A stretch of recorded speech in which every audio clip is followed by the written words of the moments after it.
بسم اللہ الرحمن الرحیم۔ السلام علیکم ورحمۃ اللہ وبرکاتہ۔ میرا نام قاری گلزار احمد ہے اور آج انشاءاللہ علم تجوید کا تیسرا سبق شروع کریں گے۔ پچھلے دو سبق میں ہم نے جو چیز پڑھی تھی وہ ویڈیو میں موجود ہے، اگر وہاں آپ کو سمجھ نہیں آئی تو آپ کمنٹ میں ضرور پوچھ سکتے ہیں، اور واٹس اپ نمبر بھی موجود ہے، وہاں سے بھی آپ سوال پوچھ سکتے ہیں، ہم انشاءاللہ وہاں بھی جواب آپ کو دیں گے۔ تو آج انشاءاللہ جو سبق کا موضوع ہے وہ ہے اعوذ باللہ اور بسم اللہ کے پڑھنے کی جائز صورتیں ناجائز صورتیں، کیونکہ قرآن میں اکثر جب ہم تلاوت کرتے ہیں تو وہاں اعوذ باللہ کہیں پڑھی جاتی ہے کہیں نہیں پڑھی جاتی، اور اسی طرح بسم اللہ کا بھی یہی حال ہے۔ تو ہم یہ عرض کریں گے کہ اعوذ باللہ کو کہاں پڑھنا ہے اور بسم اللہ کو کہاں پڑھنا ہے۔ تو سب سے پہلے اعوذ باللہ من الشیطان الرجیم پڑھنا تو قرآن شریف کے شروع میں لازمی ہے، جیسا کہ قرآن شریف میں بھی اس کا حکم ہے، فَإِذَا قَرَأْتَ الْقُرْآنَ فَاسْتَعِذْ بِاللَّهِ مِنَ الشَّيْطَانِ الرَّجِيمِ۔ بس جس وقت بھی آپ قرآن شریف کو شروع کرو تو اس سے پہلے آپ شیطان مردود سے اللہ کی پناہ مانگ لیا کرو۔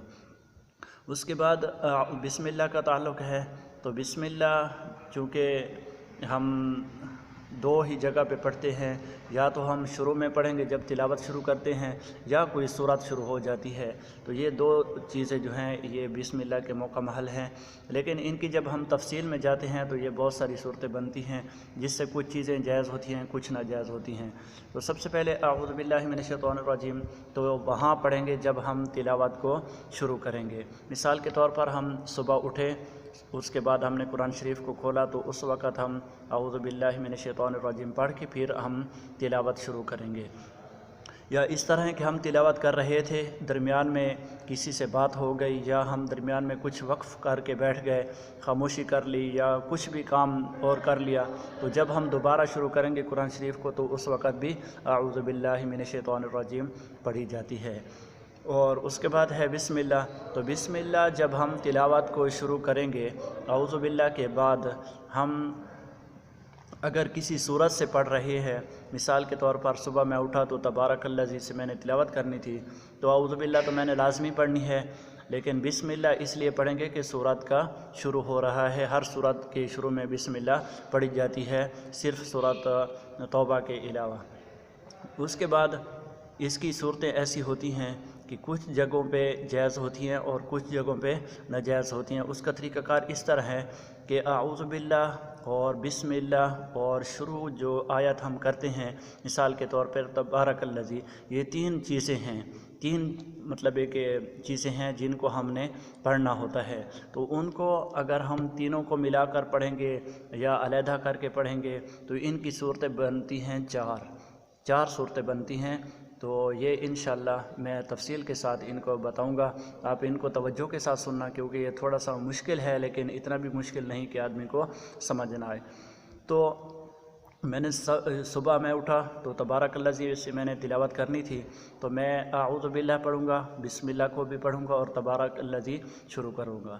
تو اس کی چار صورتیں جو بنتی ہیں، سب سے پہلے یہ ہے کہ اعوذ باللہ کو اور بسم اللہ کو اور شروع ہونے والی آیت کو میں ایک سانس میں پڑھتا ہوں، جیسا کہ اعوذ باللہ من الشیطان الرجیم بسم اللہ الرحمن الرحیم تبارک الذی بیدہ الملک۔ یہ ایک صورت ہو گئی کہ میں نے تینوں کو ایک ہی سانس میں پڑھا، یعنی درمیان میں وقف نہیں کیا۔ دوسری صورت یہ ہے کہ میں نے ان تینوں کو الگ الگ پڑھنا ہے، اعوذ باللہ من الشیطان الرجیم بسم اللہ الرحمن الرحیم تبارک الذی بیدہ الملک وہو علی کل شیء قدیر۔ تو یہ دوسری صورت یہ ہو گئی۔ تیسری صورت یہ ہے کہ میں نے ان کو دو چیزوں کو ایک سانس میں پڑھا اور ایک کو علیحدہ کیا، جیسا کہ اعوذ باللہ من الشیطان الرجیم بسم اللہ الرحمن الرحیم تبارک الذی بیدہ الملک۔ اور چوتھی صورت ہے اس کے برعکس کہ پہلے میں نے اعوذ باللہ کو علیحدہ کیا اور باقی بسم اللہ اور شروع ہونے والی آیت کو ایک سانس میں پڑھا۔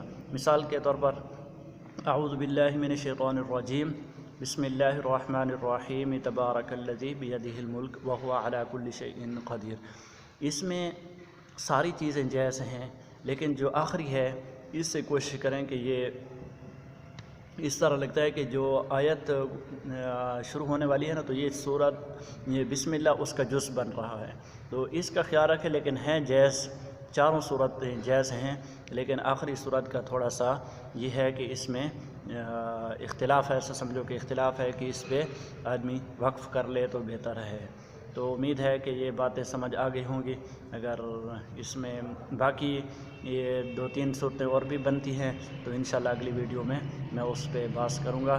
انشاءاللہ امید ہے کہ آپ کو سمجھ آ گئی ہوگی۔ والسلام۔